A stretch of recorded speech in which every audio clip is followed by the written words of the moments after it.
In this video, I'm going to teach you how to connect HyperX Pulsefire Haze Wireless. It's a very easy process, so make sure to follow along. In this video, I'm going to give you easy to follow instructions on how to set up any Pulsefire Haze model that you have. So this is going to work for the original Haze and also the newer Haze 2 Wireless. You will be able to use these mice completely wirelessly on a PC, laptop, and so on. So all that you have to do to set it up is unbox the mouse, and you will need these three components here. So you will need the USB-C to USB-A cable, you will need the USB wireless receiver, and finally the wireless adapter. All of these three components will be connected together in one way or another. So to start, connect the wireless receiver to the wireless adapter. Once both of these have been connected together, you will be able to connect the USB-C connector to the wireless adapter. And finally, connect the USB-A connector to the computer or the game console.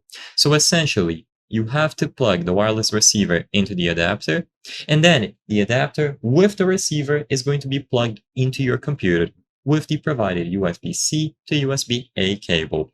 Once this is done, you will be able to flip the mouse to its underside, and you will be able to find the power switch. You need to make sure that it is set to the on position. As soon as you do this, a green colored indicator will be visible, and the mouse should automatically pair itself up with the wireless adapter.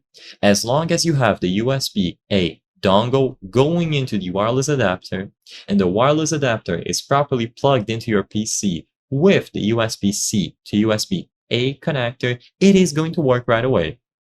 If it doesn't, first check to see if your mouse is sufficiently charged.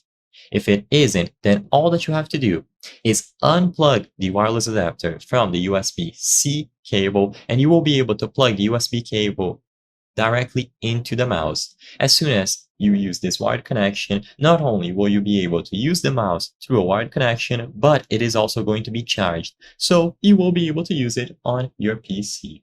I hope I was able to help you on how to connect HyperX Pulsefire Haze Wireless. If this video helped you, please be sure to leave a like and subscribe for more very easy tips. Thank you for watching.